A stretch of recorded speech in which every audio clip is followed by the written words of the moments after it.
It is your right to vote. Your vote is secret. You have a right to vote without fear. No one will know how you vote.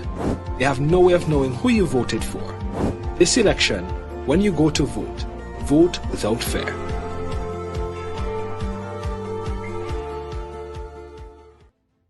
It is your right to vote. Your vote is secret. You have a right to vote without fear. No one will know how you vote. They have no way of knowing who you voted for. This election, when you go to vote, vote without fear.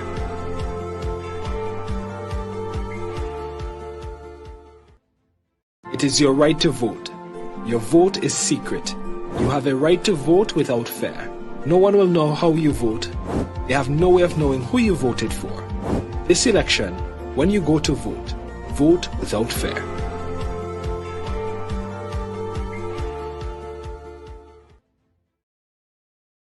Good morning to our distinguished guests, members of the New Democratic Party Executive, our candidates, and Dr. the Honorable Godwin Friday. On behalf of the New Democratic Party, I welcome you to today's press conference.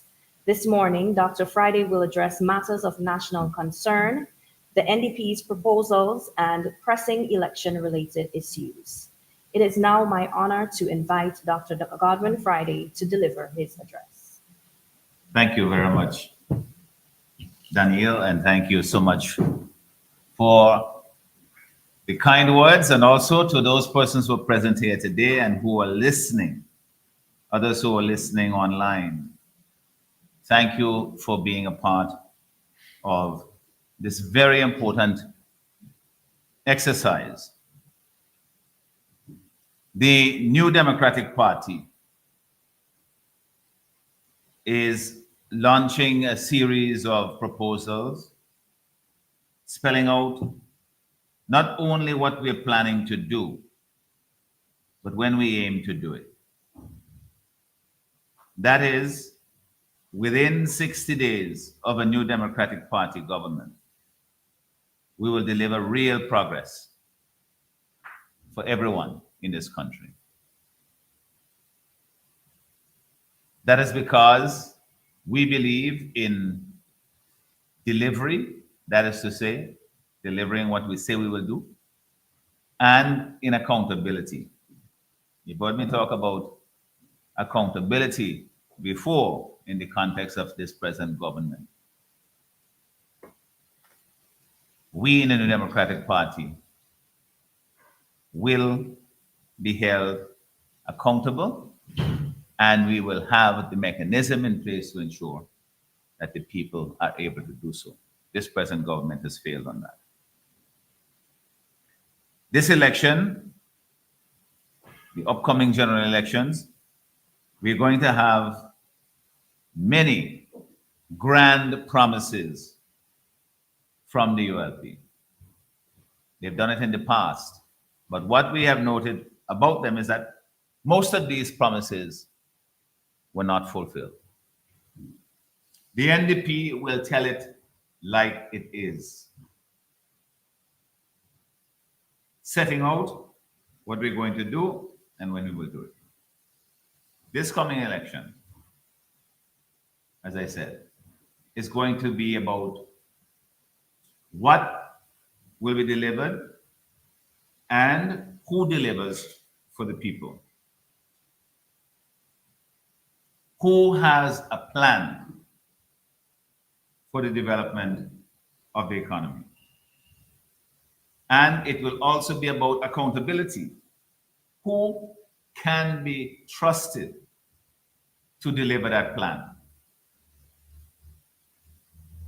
Who can be trusted to deliver that plan?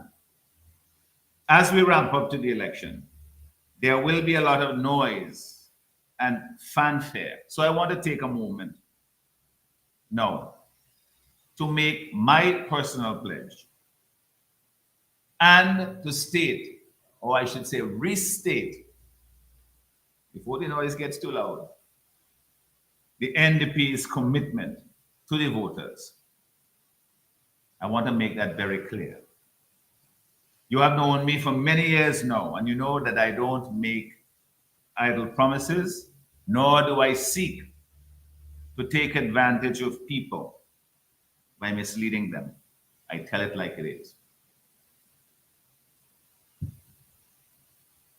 My NDP government will place the economy at the center of everything we do.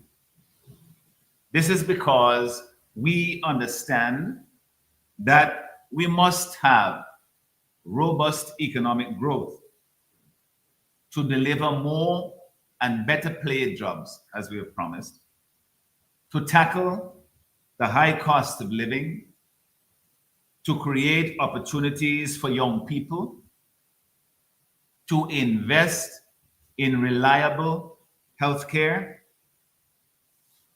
and to rebuild and expand the roads and infrastructure in the country.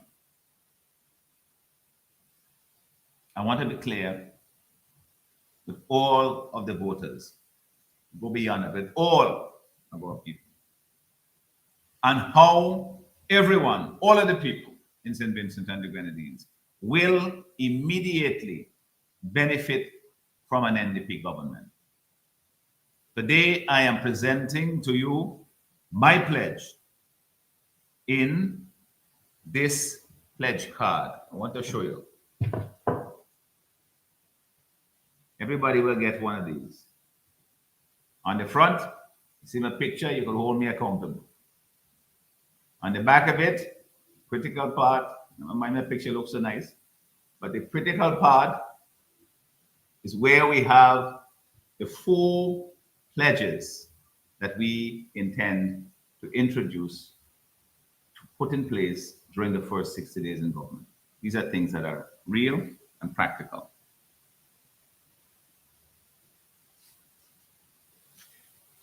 So we are pledging to immediately make people's lives better. Within 60 days of being elected, an NDP government will do the following.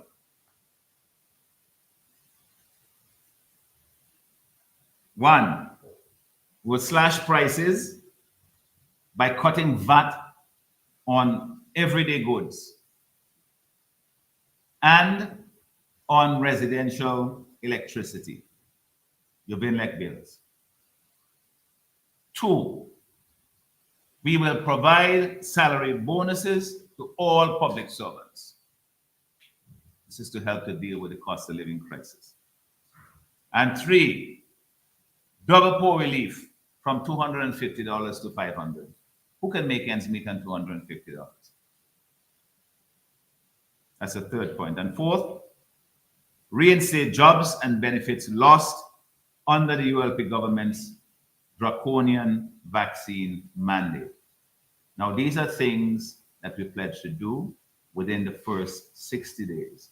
This is not the whole 5-year term of an NDP government. So these are practical measures, immediate measures that will bring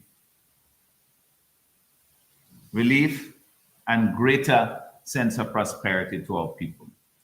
We have to tackle the high cost of living. Too many families are being increasingly crushed and crippled under the yoke of ever-increasing prices. You go to the grocery stores and you experience this. I do my own shopping, so I experience it on a daily basis. And the government has done nothing to address it. I'll give you some examples of the costs. The price of bananas, for example, has increased from $1.43 a pound in 2020 to $2.58 by June 2025. It's an 80% increase. People will tell you that now it's $1 for a banana today. And so we have also, that's a basic item. A dozen eggs increased from $9.28 in 2020 to $13.37 today. It's a 40% increase. Toothpaste, which we all have to use, 130 grams. has gone from $9.60 in December 2020 to $15.40 today. It's a 60% increase. Chicken, leg quarts, very common staple form of protein for most people in this country. Has gone a pound from $2.63 in December 2020 to $3.95 in 2025. That's 50% increase. A pound of flour has gone up from $1.35 in December 2020 to $1.88 in June of 2025. 39.3% increase. 1 pound of rice. I talk about staples here. Ordinary folk have to buy these things. You're talking about cream cheese and fancy items.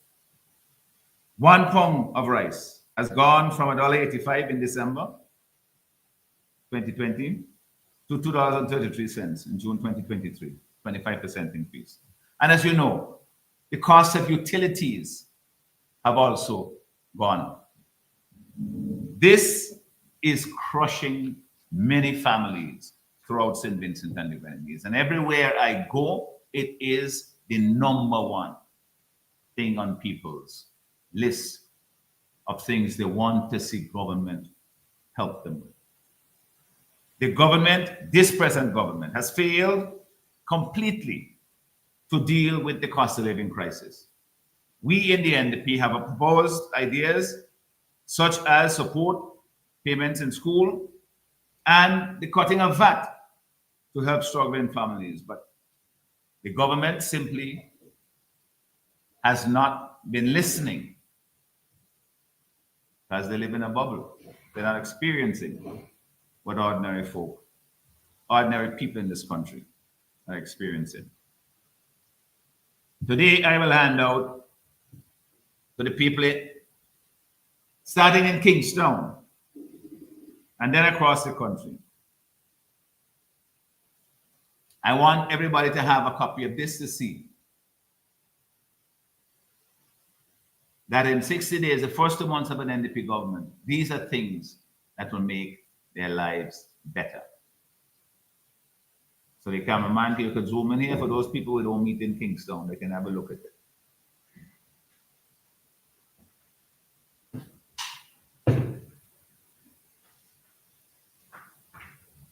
I've been saving this for last, but somebody tell me I have to use this now. So here we go.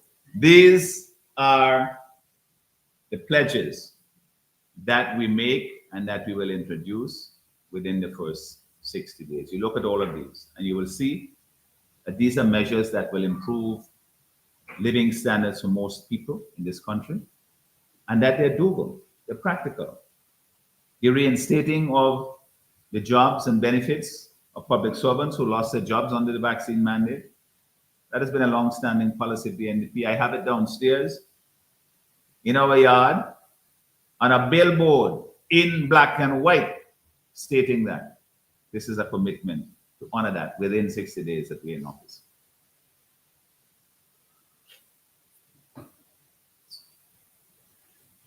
So,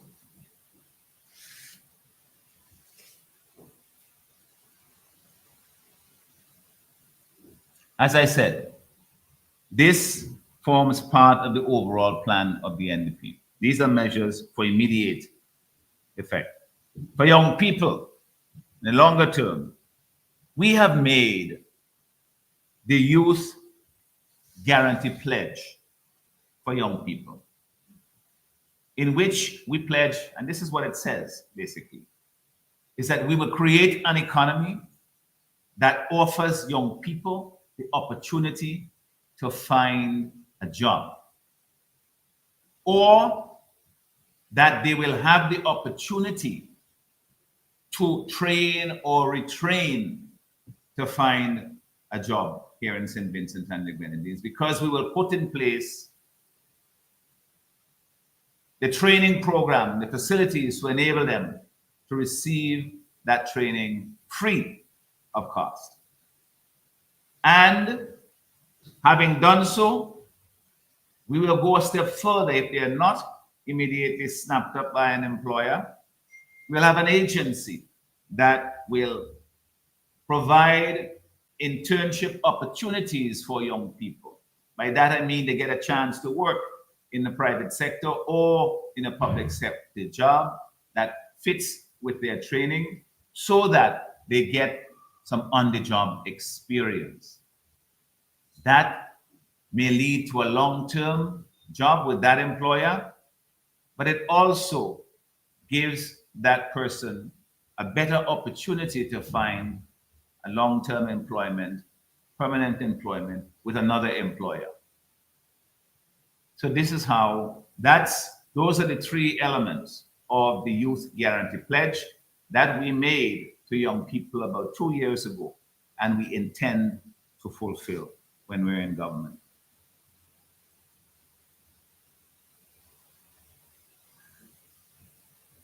In the longer term as well, immediate and long term, we will create the National Development Bank, which was scrapped under this present administration. And that will make financing available to persons to grow their businesses and to help them to succeed. This will be particularly helpful to small business people who may not be able to access financing from the regular commercial banks and other financial institutions. The National Development Bank, would be there to provide assistance in the sense of an environment with support in marketing, legal support, business advice, accounting. All of these mechanisms will be part of an environment created under the auspices of the National Development Bank to assist persons who receive loans at very low interest, the lowest we can possibly make them to sustain the program. Because we don't intend to make a profit from this for government. This is intended to provide a service to people who will then create jobs and overall the economy benefits. But it creates an environment in which the loans would be made available for persons who qualify, and also an environment that enables those persons, gives them the best opportunity to succeed because they will have the access to advice from people who are either retired business people, accountants, lawyers, consultants, persons who are willing to do this on a voluntary basis to help those businesses to succeed. We believe that this will be transformative for young people and for our small business people.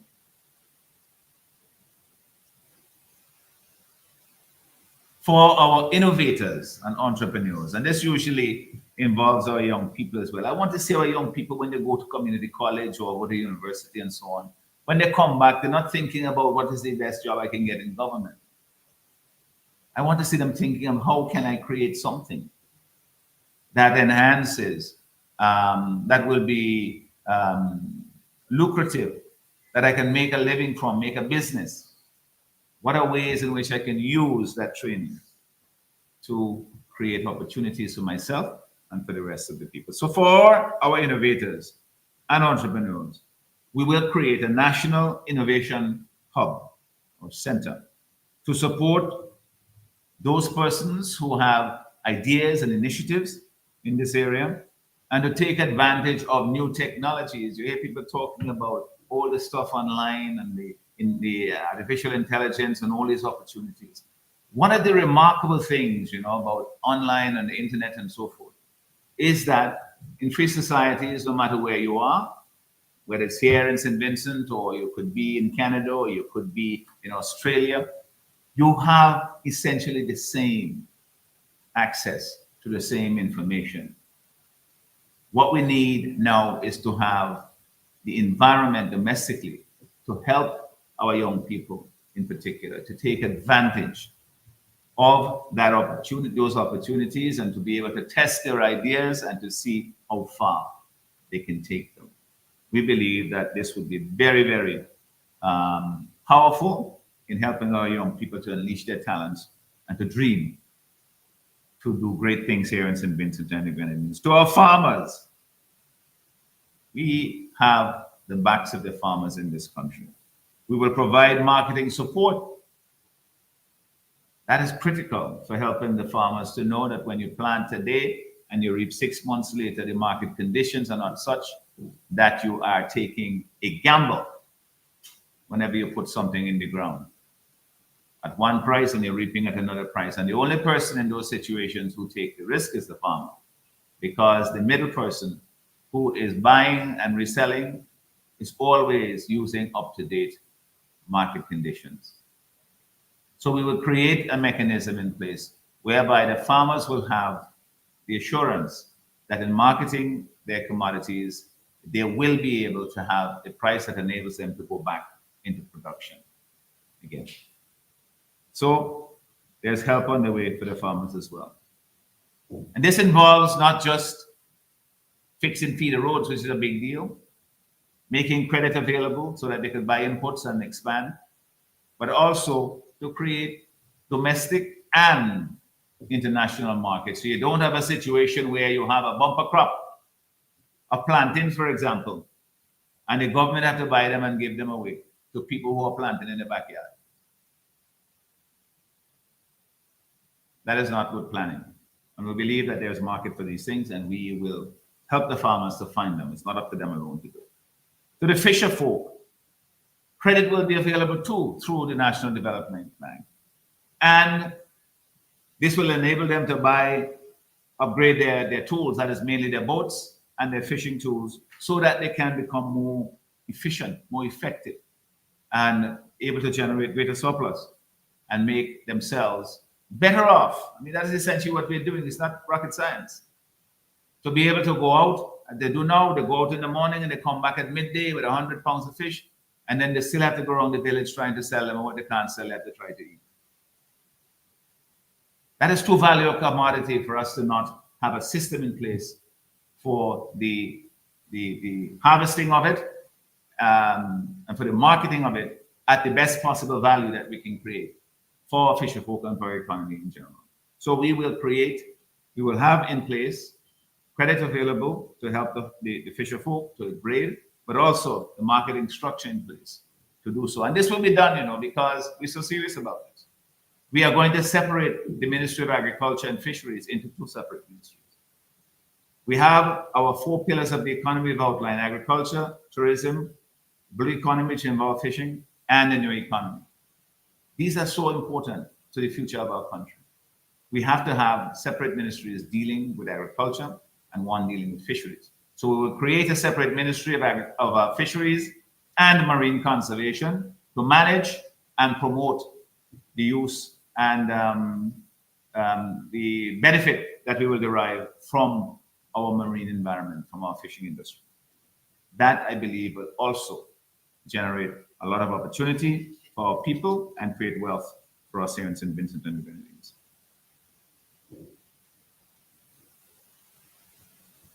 Of course, everybody complains about the roads all over the country.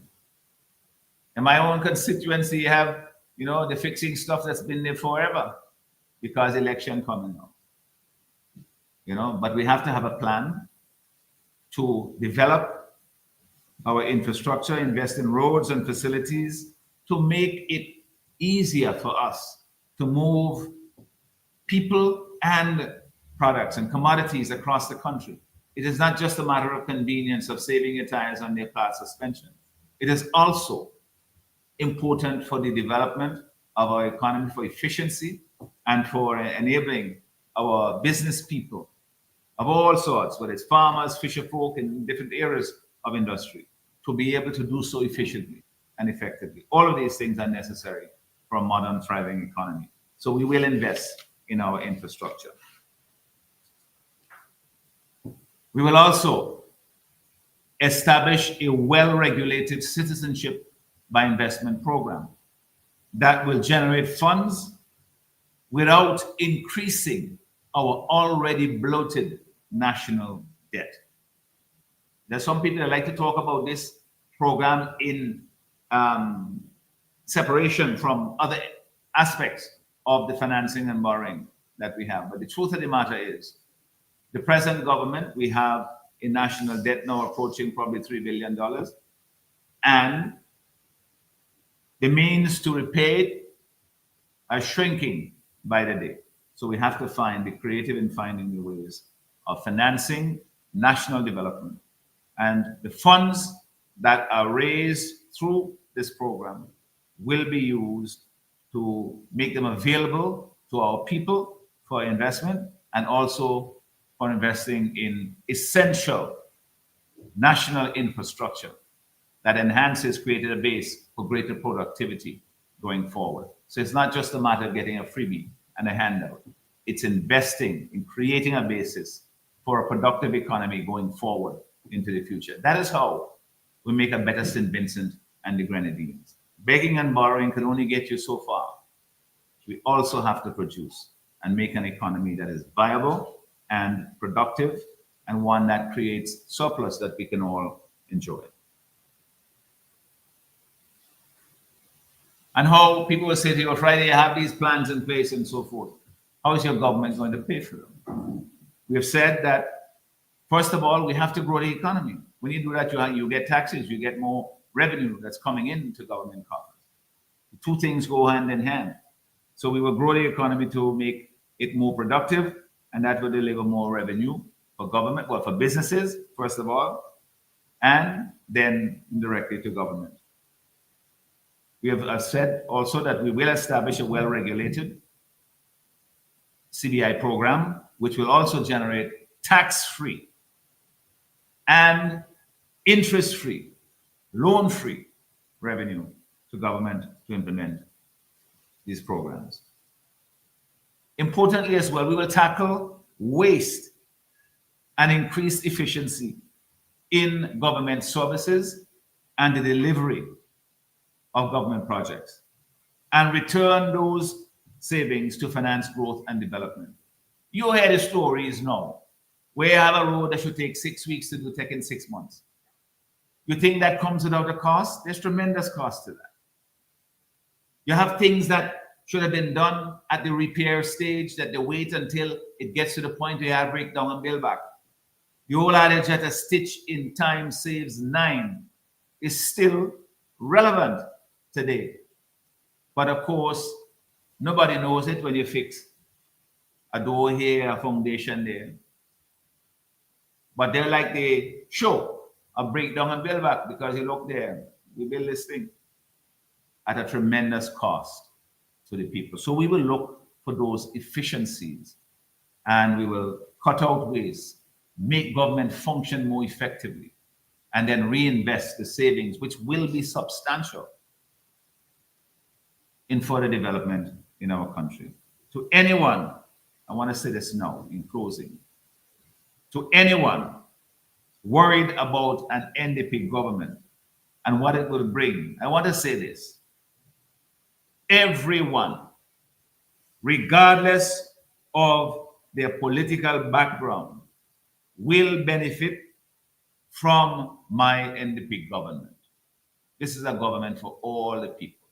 In government, we don't have political sides. What we have are citizens, people of this country, all of us trying to make the best we can on this little piece of rock that we call our home. Everybody will be included in that development. I don't care how you get your job, if you're in a job in government and so forth. So long as you're doing your job and you're serving the people of this country, I want you to continue to do so. Don't give in to the fear-mongering. That is my pledge to everyone in St. Vincent and the Grenadines. There will be no victimization under an NDP government. Anybody who comes with any such thought will have to get through me first, and they won't get through.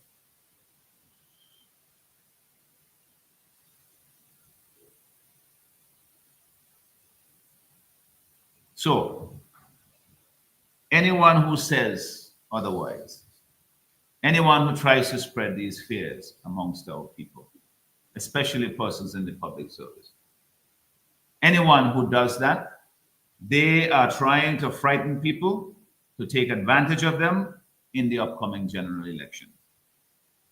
But our people will not fall for it. Thank you. And thank you, Dr. Friday. Also, thank you to our candidates, members of the NDP executive. We also extend our appreciation to you, the public, for joining us today as we continue to share our vision for a stronger and better St. Vincent and the Grenadines. This concludes our press conference. Thank you and have a good day. Thank you very much, Dan. It is your right to vote. Your vote is secret. You have a right to vote without fear. No one will know how you vote. They have no way of knowing who you voted for. This election, when you go to vote, vote without fear.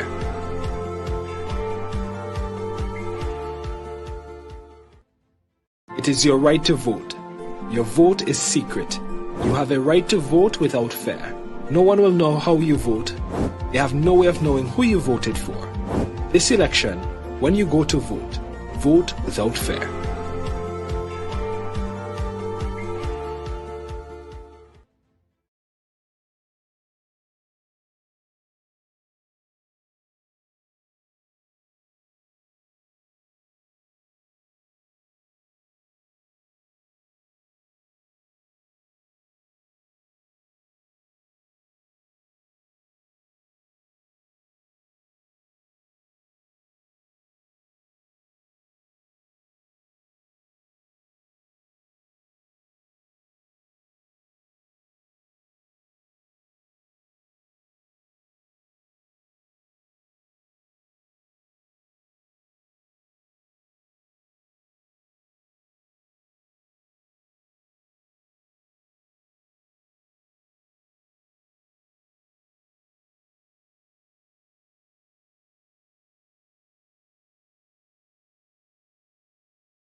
It is your right to vote.